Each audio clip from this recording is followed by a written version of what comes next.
good, like I said, but how does it affect individual people? And people don't feel it right away. And there are changes that happen in the system that do affect people. So Yahoo Finance did this, and I thought this was interesting, that 70% of workers are bracing for job cuts. So I wanted to just look at this real quick and talk about it. Americans are worried about their job security despite continued historically low unemployment. According to a new study from MarketWatch, a full 70% of employees are bracing for layoffs in some way, whether that means saving money or applying for other jobs. To help us dive into this study, we welcome in Matt Brennan, who is the MarketWatch Guides data journalist. Great to have you here with us. So, just take us into some of these findings. 7 in 10 workers bracing for job cuts here. That's right. Thank you for having me on. So we wanted to learn more about how people are reacting to news of potential layoffs. We know that in 2023 and in 2024, there were a lot of headlines about layoffs, especially at tech companies, giving people a lot of concern. So what we wanted to do is we decided to survey 1,000 American workers. I want to pause for a second. So the tech layoff thing was actually kind of a post-pandemic bump that was kind of funky.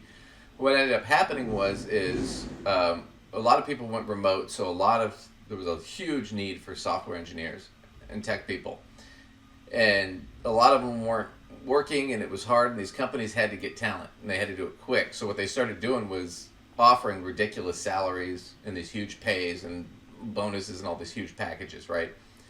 And they got all these guys in. Well, then what happened was it started to saturate the market, and these companies realized, oh, well, now we're overpaying these people. So they started just laying everybody off and then rehiring for the same job at like half the pay with no benefits because they could get away with it. That's what he's talking about. So what happened was it was created as a bubble and then it burst. Not like this was a long-standing thing that got reversed all of a sudden. No, this was a short-term blip. But that's what but that sort of motivated them to do a poll here, and that's why he's talking about it. I just wanted to give you some context. Come on. Workers, excluding those who are self-employed, because you can't lay yourself off, to find out how worried they are about being laid off.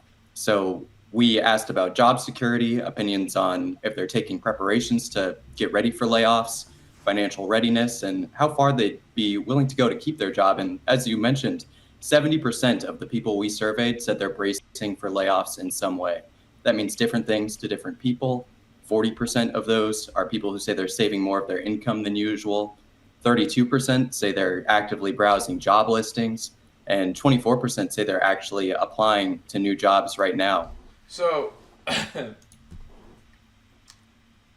way those questions are asked, and I looked a little bit at the survey, he kind of screwed it up. They're making an assumption. So if I ask 100 people, are you saving more or less than you normally would? And 40% say I'm saving more. I don't go, well, look, these people are preparing to lose their job. That's what he's done here. Right. You're making a connection that may or may not exist. Right. Because the question had nothing to do with a why. It's just, are you? Well, the other thing, 32% of people are actively looking for other jobs. I do that all the time. And the reason that doesn't mean they're afraid of losing their job. It means they're looking for a better one. Well, exactly. And that's the thing is right now, like he said, unemployment's really low, but it's a tight labor market, which is good if you're looking for a job. It's bad if you're an employer because there's not enough people to fill the jobs. Right? So you have to pay more to get the right person because everybody else is fighting for them too. Demand is really high for talent. So in this case, if you're the talent, it's great because you can negotiate. It's a bidding war. So yeah, it doesn't shock me that a lot of people are looking for new jobs. So this layoff thing, I think, is interesting that they're spinning it this way because I don't quite see where he's getting that assumption from. Maybe he'll get into it here in a second, but when I read this survey, it didn't make sense on the conclusion. Those numbers are even higher among younger workers who are especially nervous. It makes sense given that Gen Z workers would be a little more anxious. They have less seniority and they're particularly worried about being laid off. With that in mind, and kind of But why? He doesn't get into it. But why? continuing down that thread, I'm wondering where it continues to kind of break up, where there's some divergences even among generations that are actively in the workforce right now. Yeah, absolutely. There are big differences, and one of the big ones is that age gap. So we found that baby boomers feel more secure in their jobs. It makes sense. They've worked for decades, building up their seniority, whereas Gen Z workers, 88% are taking steps to prevent a job loss, trying to preempt it in some sort of way.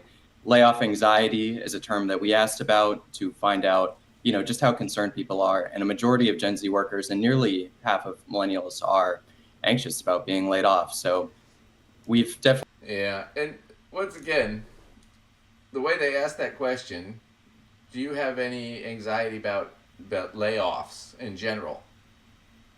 They didn't ask you being laid off specifically. That's where I think this poll screwed up. Well, also, I am somebody who, generally speaking, has always had a little bit of anxiety about the idea of layoffs or losing my job. Mm-hmm.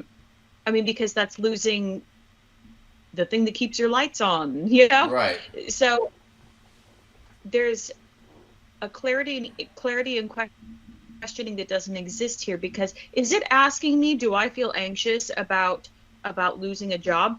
Hell yeah, of course I do. All day long I feel anxious about that. Right. Do you feel anxious about losing your current job? Are you concerned you're going to lose your No. I'm actually not. No. That's what I'm saying. I don't see that coming. I don't think I'm going to lose my job, right? So these aren't the same question. No. Some people have that as a general stress, like kind of back of their head, like, oh yeah, that idea freaks me out, and would say yes to that, although they might not really think they're going to actually lose their current job. Right, and you've got to remember, when he's asking these questions, the one context that I think everybody leaves out is the starting in that 2001 recession, and then after that was 9/11, and then you had the sort of recession in 2002 and 2003, and then you had the housing crisis in 2008, and then we had a really slow malaise kind of recovery under Obama, and then blam, Trump the president. We had the pandemic, right? And we just got out of the pandemic. The last 20 years, wage growth has been below inflation or flat, right? As where prices have gone up, and especially education costs have skyrocketed, housing costs have skyrocketed. So it's harder to survive. And that's the last 24 years. Right? So, yeah, baby boomers 24 years ago, they were in their 40s. Not a big deal to them. They were already had secure jobs. For the rest of us who were, in our teens or 20s, it was scary. It was hard to find a job or a decent job. And then you're paying your student loans and everything too. And then you're trying to find a place to live. And the cost is astronomical. And especially if you're talking to Gen Z, they grew up in that. In their teens, they're the kids. And now they're starting to see some hope, and it's starting to look good, but they're still gun shy. And understandably so. And it's tough too when you're, okay, I'm, 28, 29, whatever. And I'm looking at the world and it's like, okay, wages are going up, things are a little bit better, but my rent is $1,600 or $2,000 a month. And I can't afford a house. Which is funny because I could probably get a $300,000 house or $350,000 house, and the mortgage payment would be the same as my rent. But you can't afford to save for your down payment. Payments or maybe you've been able to save some for a down payment, but making that down payment would literally wipe you out, and then you have no more savings for an emergency fund. Yeah, I mean, there's some obstacles there for sure. Right, and that's the thing. So, yeah, is this anxiety about the economy or job loss, or is this just an anxiety about the ability to pay for shit? Which is really more of a function of price gouging and overpricing, and the real estate market overpricing, and inflation being over, from businesses overpricing. And am I just going to be priced out of the market?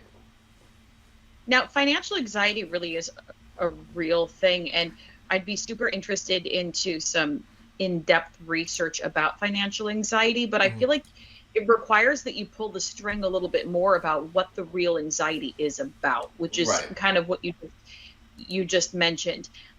I'm somebody who might be generally anxious about the idea of unemployment, even though my own job is actually pretty secure. Right. But if you pulled the string on my anxiety might really have more to do with the fact that my job's pretty secure, but our raises have kind of stopped. I'm not really Right. in line for any raises coming in the near future, and I don't really see it coming. But every year, all of my everything else is increasing, And so, like, maybe my anxiety is more around that. I'm not actually worried about losing my job. I'm just worried about being able to pay for the stuff I need. Right. Right. And so, like, when you ask that question, do you have anxiety about layoffs? It's like, yeah, I guess so. I mean, that's not the same as asking me, do I think they're going to happen? Right. Do you have anxiety about, having a heart attack? Well, yeah. Do you think you're going to have a heart attack? No, my cholesterol's good. My blood pressure's fine. I'm good. I'm not worried about it happening. But if we're going to start talking about heart attacks, I can definitely Yeah. feel myself feeling anxious about it for sure. So yes, I do feel anxious Right. about heart attacks. Right. Yeah. It's one of those things where it's the way they phrased it is kind of stupid, and they're not. I mean, they're skirting around, I think, the bigger issues, right? And he's kind of jumping to this conclusion about, well, 70% are worried about layoffs. It's like, well, but had you asked the question, right? Because if you ask me, are you concerned about people being laid off? I'm like, well, yeah. If that were happening, sure. Right? But if you're sitting there Right. going, do you think people they're going to be massive layoffs anytime soon? I'm sitting there, no, I don't think so. Why would I think that? Right. I mean, it's just, once again, just bad polling, and it makes the news, and then people think, oh, there's a problem. And Right. Well, when you look at these studies and polls and questionnaires, you have to look at what they're actually asking and see, if there's some fault to be had in the actual questions themselves. right. And a lot of it, too, Yeah. when you read the news, you got to be skeptical because a lot of it's just headline shit to get you to click on it. And I'm not going to say we don't do that. We do that occasionally. That's why we have Marjorie Greene and Lauren Boebert, because we get the most clicks on those, so we hit them a lot. But, we're not going to do some stupid poll and sit there and tell you that, well, this is actually an issue when it's not. I mean, it's not a thing. So I just thought that was funny.